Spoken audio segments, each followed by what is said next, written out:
third day.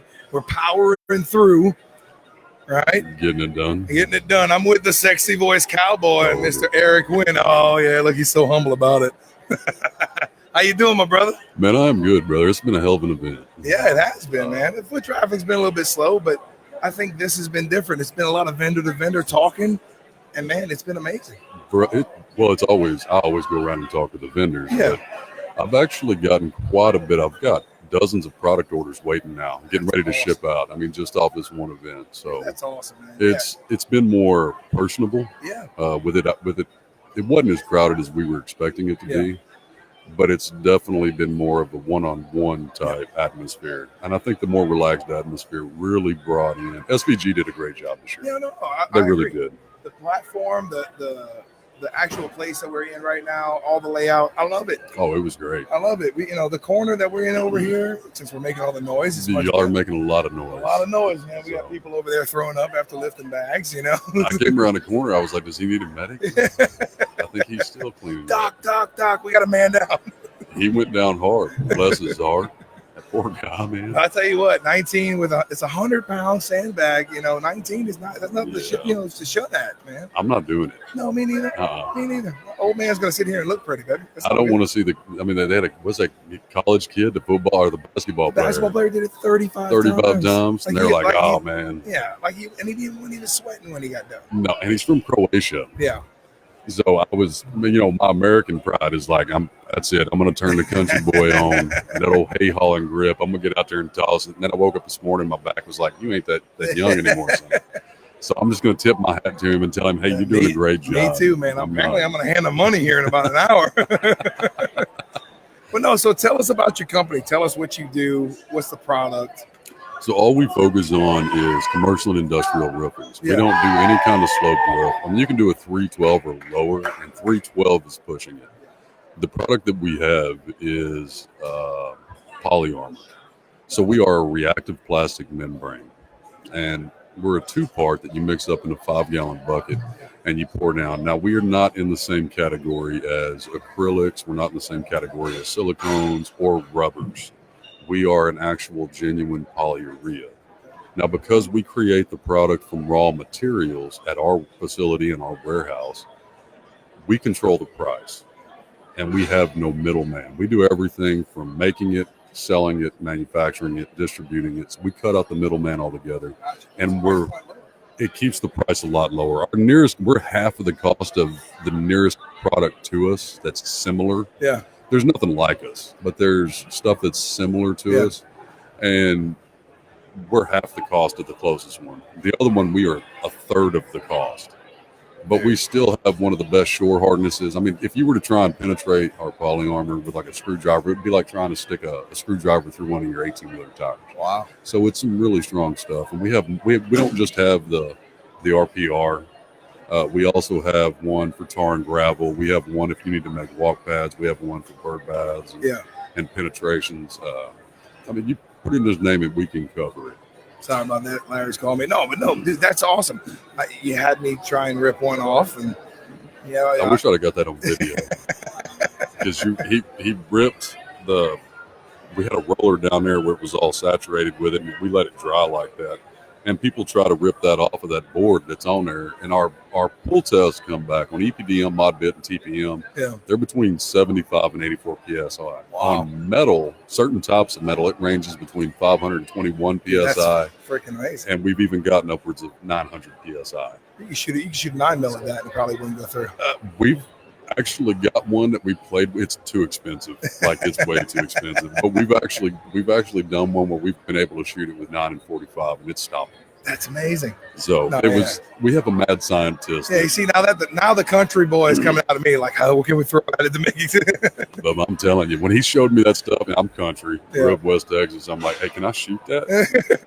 He says, well, I wouldn't do it here in the warehouse. And I said, just make a couple boards. I'll take it home with me. That's it. It'll test it out. It did. Now, the RPM, it'll go through. The high hail that we have, our hail concentrate, we made that specifically for areas that get massive amounts of hail. Yeah. And that's awesome. We've been firing 120, 150 mile an hour blocks of ice at it, 2, 3, and 4 inches, and we're not. It'll make a dent, but it ain't coming. Yeah. Well, I mean, gotta wait for the God voice. Jonathan, that ain't Jonathan. Yeah. Session started from 12 to 1 p.m. on the third floor. Again, Lucid Energy, Tesla certified installer in Paul Reed from 12 to 1 God on the voice. third floor. No, man, dude, that's awesome. So, I mean, it's mainly for flat roofs. That's all we do is Yeah, flat roof. all flat roofs. Dude, I think it's not. You told me yesterday it's kind of the same thing as Rhino Line, right? It's so polyureas have been around for a very long time. Yeah. They were originally invented. They were spraying it inside of industrial tunneling and on the floors, and I mean 120 mils was holding back rock slides and rock slides inside this tunnel. The problem was what it cost to use that material back then. Yeah. And it was, you had to put it on with a spray applicator that mixed. The hoses heated up at 147 degrees. The machines for a small one was like 60 grand, and you can go all the way up to $260,000, $300,000 on these machines. And it was really expensive to try and put these products down. During the 1880s, they came out and they started experimenting with them more. And they came out with like your Rhino liner. Those are polyureas. Now, those don't have a real high UV protectant in it. So polyurea wasn't designed to be UV resistant for very long. What we did was we figured out how to make it to where it's a 2-part mix. You pour it out, and you've got a dry time. Within 5 to 10 minutes on a hot day, you can work it with a roller.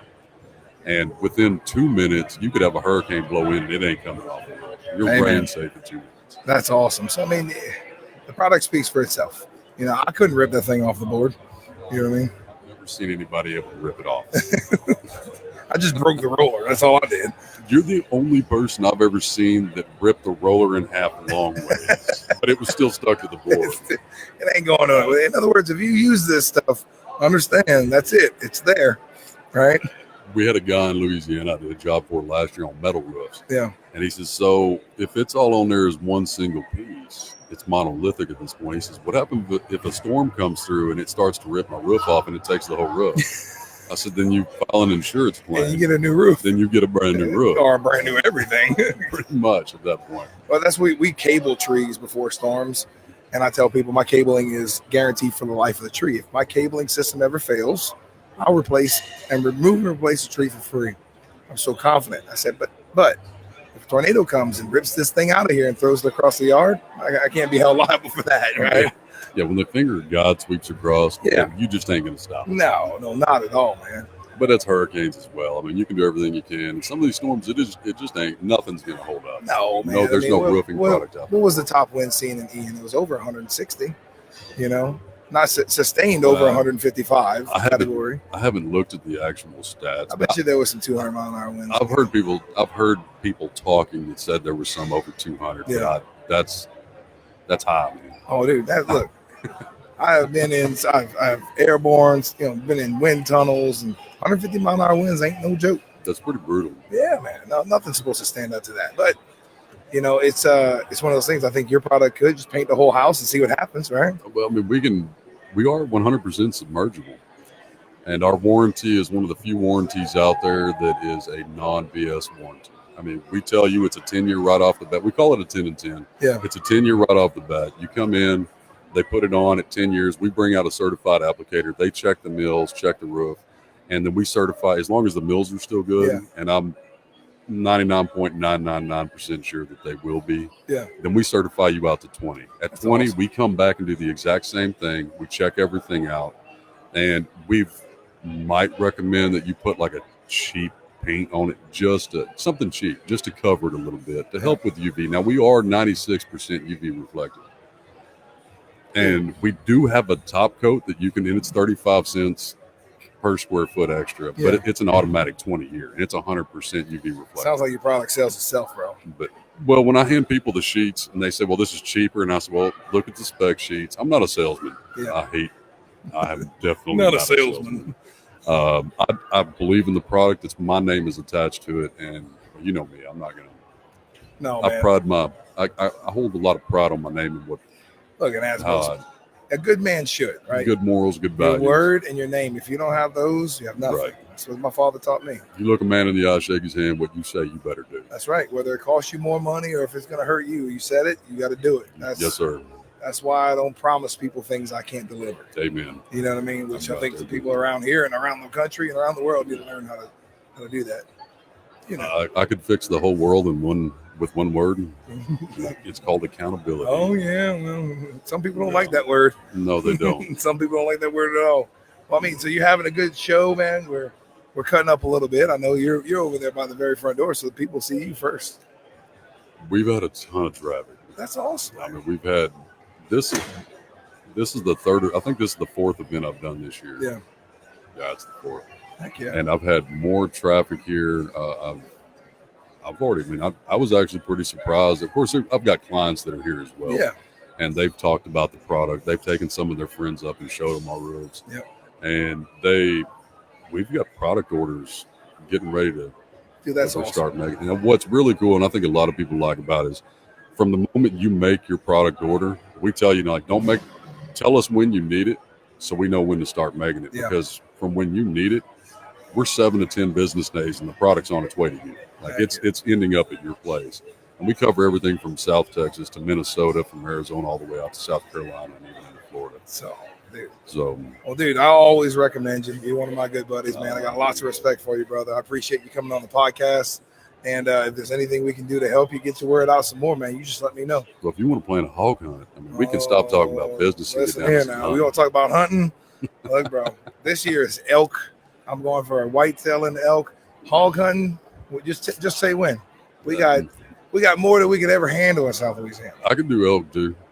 Oh man, I've never done it. I'm not a trophy hunter though. I've never killed a buck, believe it or not. Really? Never killed a buck. I killed my first whitetail 2 years ago, and I'm hooked like a dog on crackhead. Oh yeah, it's unbelievable. I kill a ton of doe. Yeah. But I just try to fill my freezer. That's it. Well, I mean, I tell you what, you kill a big elk, bull or not, you're gonna get a lot of meat in that freezer. That's what I'm looking at. But I've had people ask, like, well, hey, I'm doing one. Would you like to go out and do a trophy hunt? And I'm like, man, it doesn't matter how I've cut them horns and how I've cooked them. Yeah. You still can't eat them. I've tried. They're still a little chewy. I've tried in a dozen ways trying to do that, and I ain't figured it out yet. Oh, man, I'm definitely down. I love hunting and fishing, man. If I'm not doing this, I'm hanging with my kids hunting and fishing. I have a 2-acre pond in my front yard. We stocked with bass and brim, and we put a river on the side of the house so we can do a little fly fishing in it. You put a river in? Yeah, man. I got to show you the pictures. They're finishing it up. Well, I've got a 2.5-acre pond behind my house, private pond. Our catfish are about 20, 25 pounds in there. Our bass get up to about 5 pounds in there. See, that's right there. That's a lot of fun. We spend a lot of time every year tending that pond. Oh, don't trust me. And making sure that we've got the proper circulation and everything else. And I love fishing. Oh, look, man. If I'm at my house and I'm not fishing in the river or fishing in the pond, I'm sleeping. I want to build a river around mine. Tell me, man. Tell me. Let's just come out. We'll do a moat around my house. Dude, we'll put a drawbridge in. I tried. You can ask Carlos. I told her, I said, we have 7 acres. I said, I want to build a moat around the whole property. She's like, we can't have that. No, because I wanted to build the drawbridge and everything, right? Oh, that would be awesome. But that keeps Jehovah's Witness away in the morning. You don't want nobody. You had a long night. You just raise the drawbridge. People got to push the button. You hit silence. It's like, go back. Nope, go away. Back when the drawbridge is down. That's why I'm looking at buying I want to buy a ranch. That's a dream of mine, right? In the middle of Wyoming or something out there. And we've been talking about that. Yeah. So you got to take 2 planes and a car ride to come see me. You know what I mean? There you go. Oh, yeah. I'm looking at about 96 to 150 acres. Oh, yeah. I say 96. I've already got I found a property that I like in North Texas. It's got a beautiful river running on the backside of it. It's got a good slope to it, so I can do a basement up there and drive around. Heck yeah. And I'm not going to say too much. I don't want to jinx myself. Yeah. So I'm working on getting it, but I'm wanting to. There's a lot of things. If I get the property, I've already been kind of day tripping. You know how we do. Oh, yeah. You get a new toy and you want to make it neat. My dream is, I want to be able to walk off my front porch and pick a direction and walk for a solid day and not get off my property. I ain't gonna have that much problem. That's always been my goal, man. That way I can sit out there and walk outside, get a cup of coffee, butt naked with a grenade, and then nobody cares. I can't say that. The ATF is going to be lurking around the corner when you leave now. I don't have any grenades, ATF. I don't have any guns. Where's my FBI guy? I don't have any guns, nothing illegal. I barely have a pocket knife, and it's just It's just a box cutter. That's it. No, that's it. Mine all got lost in the boat. Yeah, I had a boat somewhere. I don't know where it's at. Don't have any of that stuff. Well, dude, again, I appreciate you. I appreciate your service, brother. Likewise, bro. Yeah, man. So if you ever need anything, you always know you can call me anytime, my man. But you just let me know where to be and who, what, where, when, and why. I will tell you. You need to come up and go fishing with my place. We do. That and bow fishing. I'm bringing you down and go do some. Well, at my house, it ain't fishing; it's catching. That same thing here. You can literally, it's cheating. But I'll bring I only do it with the little kids. Y'all don't judge me, all right? So if you got little kids that ain't never caught a big fish, you can bring them out. I'll throw some dog food out there. Yeah. All the catfish come up, and I'll just take a little hook and stick a piece of bread on it, and throw it out there, and I guarantee you, I can put your kid on a 15, 20-pound catfish. Dude, yeah. Don't worry about the kids. I want to go do that shit. We don't keep them. We catch and release. Oh, same thing at our pond. Just in case the apocalypse happens, now I got food. That's right, man. That's right. We're planting some fruit trees in the backyard and doing all that stuff, man. So expanding the dream. So look, guys, I appreciate everything you do, brother. Appreciate you having me on. I really appreciate it. Thank you, man. Well, look, if y'all ever need any of this coating, you make sure you call Eric. Make sure you go by his booth. And we got a few more hours today. But one of the best men I know, guys. I just want to say that. So hit him up and let us know if you need anything. We'll get you in contact with him. God bless you. Tree Guardians out.